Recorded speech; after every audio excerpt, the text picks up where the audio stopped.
Vamos reagir às opiniões mais polêmicas de vocês sobre software. Embaixo nos comentários eu vou pedir para vocês comentarem outras opiniões de outros tópicos, no comentário fixado aqui. E vamos começar com Vibe Coding é o futuro da programação. Devs não vão precisar mais escrever código. Cara, assim ó, pra além do meme, eu vou te trazer a seguinte perspectiva, né? Se eu te falasse que, por exemplo, libs são o futuro da programação e o dev não vai mais precisar escrever código, eu tô certo ou eu tô errado? Cara, em certo aspecto, né, a gente pode, né, não necessariamente libs, mas enfim, open source no geral, em certo aspecto eu não preciso escrever o meu sistema operacional, eu não preciso escrever o meu browser, eu não preciso escrever o meu banco de dados, certo? Que a gente tem isso como garantia hoje em dia, que a gente não vai precisar escrever o nosso banco de dados, a gente não vai precisar escrever, por exemplo, a lib requests do Python, ou Node Fetch, ou Axios, sabe, para fazer os requests. Então muitos dos problemas que vão sendo resolvidos, a gente para de escrever eles, a gente começa só a grudar eles como cola quente, né? Se a IA chegar num ponto que ela tá tão boa, que ela consegue, com cola quente, juntar todos aqueles problemas que já foram resolvidos na computação, e novamente, a gente não é o Dijkstra, né? A gente não tá resolvendo problemas novos, geralmente, são variações de problemas que já existem. Pô, eu na minha carreira inteira não devo ter resolvido nenhum problema novo. É só variações, permutações de problemas que alguém já resolveu no passado. Não seria inadequado eu presumir que talvez devs não precisam escrever mais código. Agora, isso não significa que os devs não vão fazer mais software, porque, pô, atualmente, se você me dá uma IA e você me proíbe de escrever código, eu consigo fazer software bom. Eu consigo mandar a IA, né, carregando o conhecimento que eu já tenho como se faz software, né, eu consigo olhar o código da IA e ficar pedindo pra ela melhorar e falar o que tá ruim e o que tá bom, mas esse conhecimento requer que eu saiba escrever código, né, então, ponto que eu quero chegar, por um bom tempo a gente ainda vai precisar saber escrever código, mas talvez a gente não precise mais escrever de fato. Sua opinião aqui, vamos colocar um P de plausível, mas não necessariamente correta. Eu separei mais uns 30 aqui, a gente já vai ver esses 30. Eu só preciso rapidamente te falar do patrocínio desse vídeo, que é a Abacus AI. Eu continuo fazendo esses vídeos, vocês continuam fazendo sign up, né? Tá funcionando. Quer dizer que eu talvez não tenha comunicado todo o valor da Abacus, né? Porque afinal de contas vocês ainda estão descobrindo o serviço. Então vamos lá, vamos explicar tudo que inclui aqui nesse ferramental. A gente tem várias ferramentas por $10, tá? Uma subscription de $10 que cobre várias e várias ferramentas. A primeira e a principal delas, eu diria, é o Chat LLM, que inclui todas as IAs aqui, certo? Você pode conversar com todos os modelos de IA, o GPT-5, o Claude Sonnet 4, o Gemini Pro, o Grok 4. E isso aqui tem um valor tremendo, porque se você pagar por eles separadamente, vai sair mais caro do que os $10 por mês. Na verdade, se você pagar só pelo GPT-5, no dia de hoje, já sai mais caro do que pagar os $10 da Abacus. Além disso, a gente tem o Code LLM. Isso aqui é uma demozinho rapidinha, para você ver mais ou menos como funciona. A gente pode criar regras para o Code LLM, assim como você pode criar regras no curso, né? E usar o agente para ir refatorando do código. O exemplo que a gente está vendo agora é de uma refatoração de React, né? Que tira ali as más práticas para alternar, né? Para adicionar as boas práticas descritas nas regras que você deu ali para o curso. Então, né? É uma ideia aqui baseada no VS Code com agentes de IA. Então temos o chat com todas as IAs relevantes, temos o Code, que é o VS Code com agentes de IA. Temos também Code CLI saindo agora, se você já usou o Cloud Code, isso é muito parecido, certo? Você tem a Command Line Interface em que você pode pedir pra IA gerar código ali. E a gente tem também o Deep Agent, que serve para muitas coisas, mas é muito bom para fazer MVP. Eu fiz, por exemplo, esse MVP aqui do Notion em 2 prompts, que criou um site que se assemelha ao Notion, certo? A gente pode deployar isso aqui, a gente pode ver isso aqui, tem código de verdade aqui. E eu posso criar documentos, né? Foi um MVP super rápido de fazer, em 10 minutinhos isso aqui estava pronto. Tudo isso por $10, o link tá aqui na descrição. Trabalhar em instituições financeiras como fintech, corretora, banco é a melhor coisa que você pode fazer na sua carreira, porque você vai trabalhar bastante, resolver problema grande e lidar com pressão enorme. Porém, ao mesmo tempo, você se torna um profissional extremamente valioso para o mercado. Cara, sim, não errou em nada aqui, tá? O maior risco que você vai correr é justamente essa pressão, essa carga de trabalho elevada aí, né? Você pode causar um burnout dependendo da sua equipe e tal. E é importante notar também que banco, instituição financeira, geralmente, tá? Não estamos falando aqui das pequenas fintechs que se movem muito rápido. Elas são grandes e relativamente lentas, né? Como lida com dinheiro ali, como é um... Pô, você tá lidando com dinheiro de literalmente centenas de milhões de pessoas, você não pode seguir a máxima de move fast and break things, certo? Você não pode ficar testando framework novo, esse tipo de coisa. Você vai ter que lidar com um certo legado, uma certa lentidão, talvez. Mas sim, são, via de regra, se você tá numa instituição financeira, você tá bem posicionado, a sua carreira tá indo bem, tá? Eu concordo com isso daqui, corretíssimo. Programar é a parte mais fácil da programação, a parte difícil é pegar uma task toda torta e entender o que é pra fazer. Vamos mudar um pouco essas palavras, eu entendo isso daqui, tá? Mas não necessariamente tá bem explicado. É o seguinte, né? A parte difícil é eu pegar, o usuário faz upload de vídeos, certo? E eu transformar isso daqui em algo que vá atender os meus requisitos, porque, pô, para o usuário fazer o upload de vídeos, existe 1 milhão de formas da gente implementar isso, né? Eu posso ter que meu servidor vai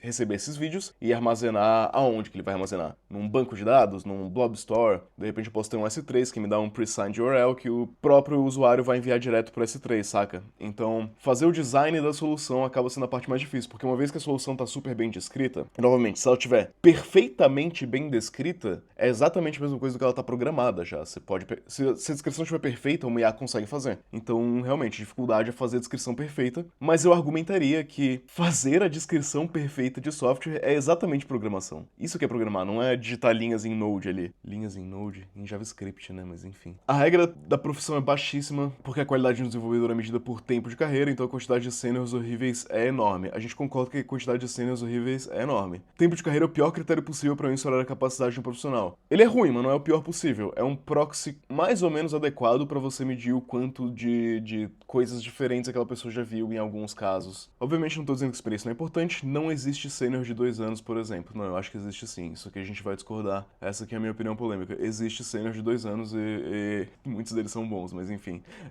Para além dessa polêmica, eu concordo que a régua é baixa, eu não diria baixíssima, pela qualidade de profissional que a gente vê, porque, pô, é natural até, tá? Você tem uma área que tem zero barreira de entrada, que, por muito tempo, né, 2020 até 2019 a gente pode colocar, de 2019 a 2021, o pré-requisito para ser um programador era conseguir, sei lá, instalar Python e digitar um Hello World e botar no currículo um projeto ali no seu GitHub. Tipo, qualquer projeto. Então, quando você tem zero barreira de entrada, e, cara, nos últimos 5 anos, eu imagino que deve ter dobrado o número de desenvolvedores que existem. Naturalmente, a gente tem uma régua de profissionais inexperientes ou com experiências fracas. É natural isso. Enfim, acontece porque você não tem uma faculdade de 8 anos, né, como é o caso de medicina, para entrar na área. Você consegue entrar muito mais rápido. Então a régua naturalmente é um pouco mais baixa, o que é uma vantagem para quem consegue se destacar muito, né? E sim, a quantidade de seniors horríveis é enorme também, porque senioridade não é tempo, por isso que existe seniors de 2 anos. Microserviços foi sobre organização de código do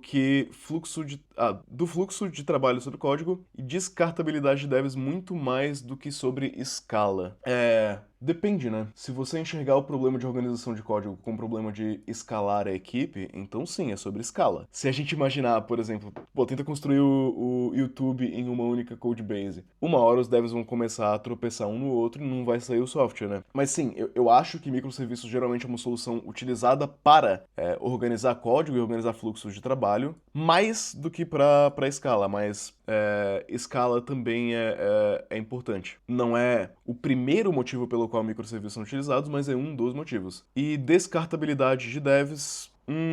Não sei. Eu não sei se as empresas estavam exatamente pensando nisso quando migraram de monolitos para microserviços. Eu posso argumentar o contrário, eu posso argumentar que a decisão de microserviços gera muito mais trabalho do que gera uma demanda muito maior para entrar devs. Então não parece um quê de descartabilidade, na verdade. Parece que os devs que dominam microserviços são menos descartáveis. As pessoas que desenharam o sistema se tornam menos descartáveis. Então, não sei. Não acho que é tão por aí. Nós devs estamos numa profissão extremamente luxuosa. Trabalho remoto, trampar pra gringa, fazer SaaS. Compara-se até com profissões classicamente luxuosas, como na medicina e no direito. Inclusive, há muitos pais que obrigam os filhos a estudarem programação. Tá correto, tá? É óbvio que eu concordo com isso. Já falei no canal várias vezes que eu escolhi a profissão quase que pelas condições que ela me daria, certo? Se eu tivesse observado que ir pra área de finanças ia me dar uma condição melhor, eu teria ido pra área de finanças. Se eu tivesse observado que ser um faxineiro ia me dar condição melhor, eu seria faxineiro. É óbvio que eu concordo com isso porque eu escolhi a profissão justamente por isso. E sim, cara, se você pegar literalmente qualquer métrica, a nossa profissão é uma das, vamos colocar aí, uma das top 5, talvez. Eu diria que medicina ainda tá um pouco melhor. E direito não chega nem perto. É muito difícil. Tipo assim, direito é muito, muito dispar, né? Se você é um advogado grande numa empresa grande de advocacia, você tá muito bem. Se você tá tentando entrar nesse mercado de trabalho sem contatos, você não é nada. É muito mais difícil de crescer do que na programação. É assim que eu vejo, pelo menos. Código deve ser em inglês sempre, sim, concordando. Não tem nem o que dizer aqui. Código deve ser em inglês sempre, com um único porém. Quando você vai numa ideia de DDD, por exemplo, né, Domain Driven Design, e o domain requer que você tenha palavras como boleto, você não traduz boleto. Boleto tem que ser boleto. Você pode fazer aqui um get boleto, não vejo problema nenhum nisso. Você pode fazer um pay boleto, tá ok também, mas boleto é boleto. Invoice não é boleto, não existe tradução boa pra boleto, tá? Extreme Go Horse é a melhor metodologia para tirar uma ideia do papel. Sim, correto, perfeitamente, é isso aí mesmo. A obsessão com novas tecnologias e frameworks muitas vezes prejudica a entrega de software, a qualidade e a produtividade das equipes. Correto, corretamente. Quer gerar mais trabalho? Quer que a sua empresa contrate mais? Sugere migrar tudo para Rust. Vai ser fantástico, assim, vai ser incrível ter que reescrever tudo em Rust, ter que contratar mais 10 pessoas. Não que Rust seja ruim ou mais lento, tá? É só porque qualquer reescrita vai causar isso. CLI é melhor do que Graphical User Interface? Pode ser, mas acho tão irrelevante, sabe? Tanto faz. Usa qualquer um aí que dá no mesmo. Server-side render com PHP ainda resolve 95% dos problemas, né? Vamos explicar rapidão o que é server-side render, né? Você tem aqui o seu front-end, e o que está sendo feito na modernidade, assim, digamos, aí o front-end manda um request e ele recebe de volta o quê? Um JSON. O seu JSON vai ter ali as coisinhas, né? O ID de alguma coisa, o, sei lá, description de alguma coisa, aí um textinho aqui. Tradicionalmente falando, né, o que server-side render o front-end faz um request, no caso, geralmente, né, você entra ali numa URL e você recebe de volta o quê? Você recebe de volta o HTML ali, inteiro, a página inteira de HTML, né? Isso faz com que a gente tenha menos complexidade no front-end. Essa complexidade, então, é jogada de volta para o back-end. Às vezes, é até um pouco mais fácil de desenvolver serviços assim, né? Com certeza é muito mais rápido de desenvolver. Pô, você pode pegar um Laravel, que é o caso que ele tá citando aqui, tá? Isso aqui é basicamente um caso de Laravel com... Eu não lembro como é que chama o nome dos templates do Laravel, mas enfim, que o Laravel consegue te entregar a página inteira ali. Ruby on Rails faz isso também, Django faz isso também. E, de fato, eu acho que ele tá correto em falar que isso resolve 95% dos problemas. Só que, né, quando você tá mirando em crescer na carreira, você tá indo justamente para aqueles 5% dos problemas que mais demandam trabalho, né? Os problemas de Big Tech. Se você é uma startup cujo o forte da startup não é a responsividade do front-end, certo? Isso aqui tá belo e moral. Isso aqui vai, de fato, resolver quase qualquer problema. Agora, se a sua startup é um B2C que depende de um front-end extremamente responsível para angariar clientes, aí não vai ser tão bom assim, né? Mas poucas startups são assim, tá? Poucas, bem poucas. A gente acha que são muitas porque elas são mais visíveis, né? Aqui a gente tem uma série de opiniões, e eu já li isso aqui, eu vou concordar com a maioria, tá? Postgres first, correto. Obsessão em MVP entrega rápida, correto. Escrever testes, acho bom também, né? Tamo corretinho aqui. Obsessão em XP, acredito que seja Extreme Programming, legal. Deploy Everyday, legal também. Developer Experience First, legal também. Preferência por PaaS ou SaaS Zero Management, mesmo que o preço seja 2 vezes mais. Pode ser sim. Não gravar tudo em UTC é uma heresia, podemos estar concordando aqui. Monitore tudo. Pô, isso aqui tem um custo, né? Monitoramento tem um custo, não é de graça, mas se der, faça sim, né? Tamo alinhado eu e esse post aqui. Programadores não são necessariamente inteligentes. O cara pode ser um deus em Java e uma porta em todo o resto. Isso vai pra tudo, tá? Você ter inteligência numa área não necessariamente transfere pra qualquer outra área, na verdade, né? E não existe nenhuma métrica que eu conheça ainda, que seja conhecida pela academia, pelo mundo globalmente falando, que consiga medir inteligência de uma maneira geral, de uma maneira generalista. A gente teve, né, por um tempo, a ideia de que QI talvez poderia ser isso, só que tem uma grande parte de inteligência que não é explicada por QI, então não dá, né, é óbvio. Qualquer pessoa que é inteligente numa área não necessariamente inteligente em outras áreas, tá correto isso daqui. Uso de frameworks e outras libs prontas enchem sua aplicação de código lixo. Não sei.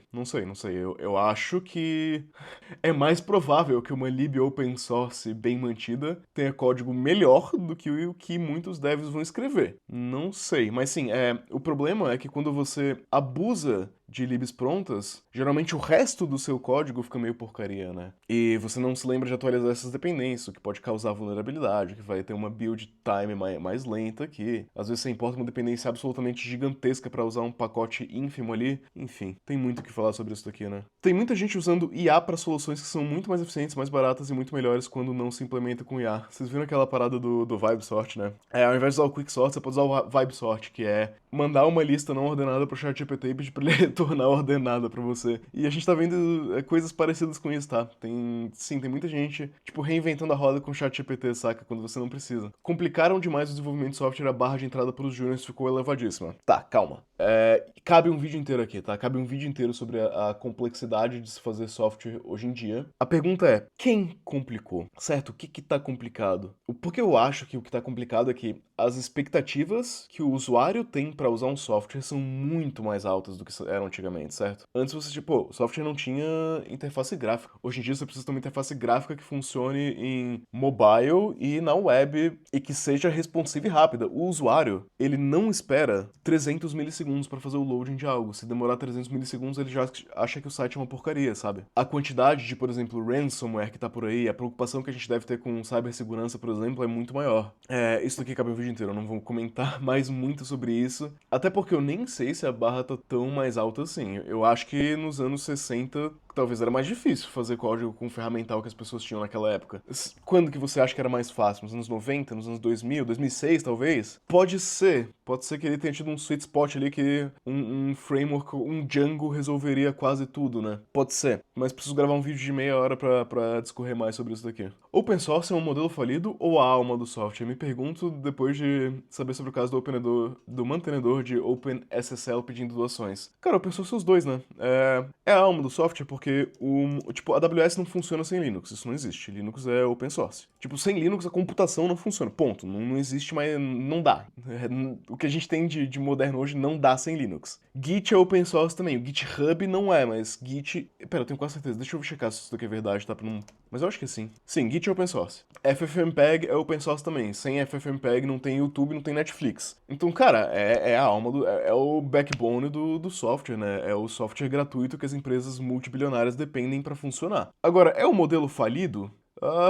É um modelo sem dinheiro, mas que tá funcionando, né? É tipo, essas coisas que estão funcionando, então não é falido. É sem dinheiro, porque as pessoas que trabalham nisso aqui ganham. Por exemplo, se você é um mantenedor core do Linux, você tem emprego em qualquer lugar do mundo. Se você é um mantenedor core do FFmpeg, você tem emprego na Netflix, no YouTube, é só pedir. Eu imagino, né? Eu tô chutando, tô imaginando isso daqui. Então as pessoas não recebem dinheiro, mas elas recebem um conhecimento que pode valer milhões de dólares se você pegar esse conhecimento e levar pra Netflix. Então é meio falido, mas é meio que a alma do software e funciona, né? Então não é tão falido assim. Sei lá, é complicado. A gente pode falar que é a alma do software e que é um trabalho ingrato. Vamos falar que é ingrato? É uma das piores profissões quando se compara esforço e retorno. Se a dedicação que você tem pra virar sênior fosse investida em especialização em outra área, você provavelmente estaria ganhando mais na média. Cara, eu precisaria de números pra concordar com isso. Eu não acho que seja verdade. Eu acho que eu continuo achando que é uma das melhores e que nenhuma outra área seria tão fácil de atingir um salário de, por exemplo, vamos botar 20 mil reais? Qual outra área é tão fácil em termos de tempo investido pra chegar no patamar de 20 mil reais? Que a gente consegue realisticamente chegar nisso daqui em 10 anos, com um pouco de sorte aqui, se você trabalhar pra gringa e tal. Qual outra chega nisso daqui? Medicina? Medicina chega. Direito chega? Acho muito difícil, muito improvável, muito mais provável fazer com software. Qual outra? Engenharia? Pô, tá complicado o pessoal da engenharia também, né? O mercado financeiro? Beleza, mercado financeiro talvez seja mais fácil, né, aqui. Se você for muito inteligente, tirar as certificações lá do CFA, o CFA até é muito difícil, mas as outras certificações tem meio que emprego bom garantido. Então, talvez medicina e mercado financeiro são as duas que eu consigo pensar que sejam mais fácil. O resto, cara, eu diria que é quase tudo bem mais difícil. Tipo, em termos de tempo investido pra chegar num patamar de salário muito alto. Tem sênior de 2 anos que deixa muito sênior de 10 anos com GVM. Tem, isso aí tem. Com o tempo você começa a tipo, achar esses outliers, eles existem. Esse take aqui é bom, é bem interessante. Quem diz que linguagem é tudo igual, só muda a sintaxe e não sabe o que tá dizendo. Cara, sim, que é... Pô, boa, essa aqui é muito boa. Porque, de fato, tem algumas... No CRUD básico, síncrono, a maioria das linguagens, de fato, só muda ali a sintaxe. Você vai fazer um CRUDzão básico, simplesão, em Python, e um CRUDzão básico em Node, de fato, só muda a linguagem. Agora, compara o event loop do Node, certo? E como o Node lida com async await. Contrasta esse modelo mental com goroutines, certo? De Golang. Não é só sintaxe, não.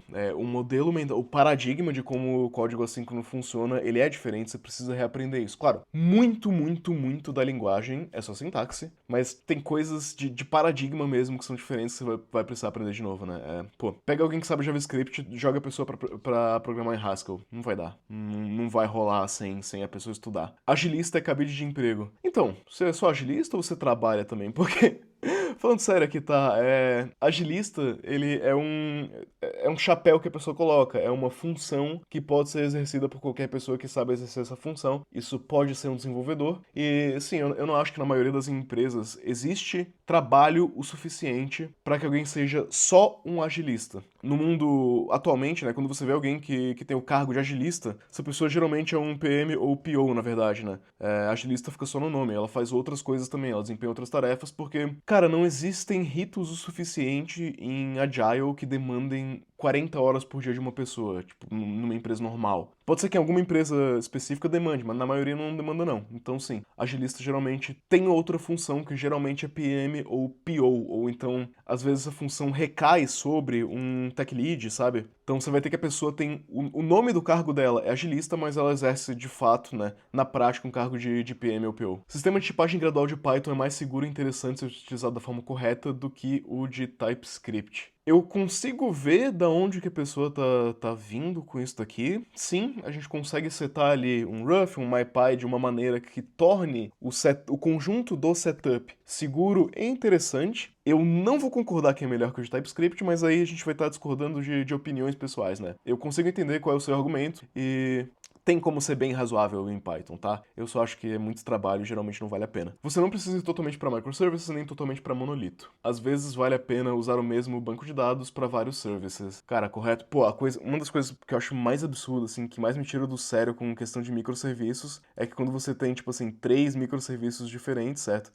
Esse verdinho aqui é o microserviço, o branquinho aqui é o banco de dados, tá? O correto seria que cada microserviço tivesse um banco de dados próprio e, cara, isso daqui... Essa obsessão com essa regra me tira do sério, tá? Não, eu concordo com esse comentário 100%. Por último, testes são mais úteis para forçar clean code do que para garantir que não tem bug. Vamos destrinchar isso daqui em algumas partes, tá? Testes são úteis para forçar clean code. No caso, não clean code, o do livro, eu acho. Tá dizendo aqui num sentido de código modular, código que não é uma gambiarra de 100 milhões de linhas. Sim, testes são de fato úteis para isso. E testes não garantem que não tem bug, mas aí a gente vai depender um pouco de qual teste que a gente tá falando, né? Mas quase todo teste, ele evita aquilo que a gente chama de regressão, né? Por exemplo, eu garanti que, sei lá, um usuário não consegue fazer um pagamento quando o saldo dele tá negativo. Desde que esse teste sempre esteja no lugar, eu sempre garanto que esse bug não vai regredir nesse lugar, que o usuário nunca vai conseguir fazer um teste no negativo sem que esse teste quebre. Então sim, testes garantem que alguns tipos de bug não acontecem, por exemplo, né, bugs que a gente já garantimos que esse teste passa, mas sim, garantia de que não existe bug é impossível. Isso aqui em software no mundo real não tem. Academicamente, eu acho que existe uma maneira de garantir matematicamente que o seu software se adeque a um certo requisito, mas ninguém faz isso. Então não existe garantia de que não tem bug, tá correto, e testes são úteis para forçar um código mais limpo, tá correto também. Mas também a gente tem que pontuar que testes ajudam sim na regressão, né, e em pegar alguns bugs. Nada vai pegar tudo. Gostou desse vídeo? Nos comentários eu vou deixar pinado provavelmente um comentário pedindo por outras opiniões em algum outro aspecto, de repente IA, de repente carreira, não sei. Olhe nos comentários e dá suas opiniões para eu reagir num próximo vídeo.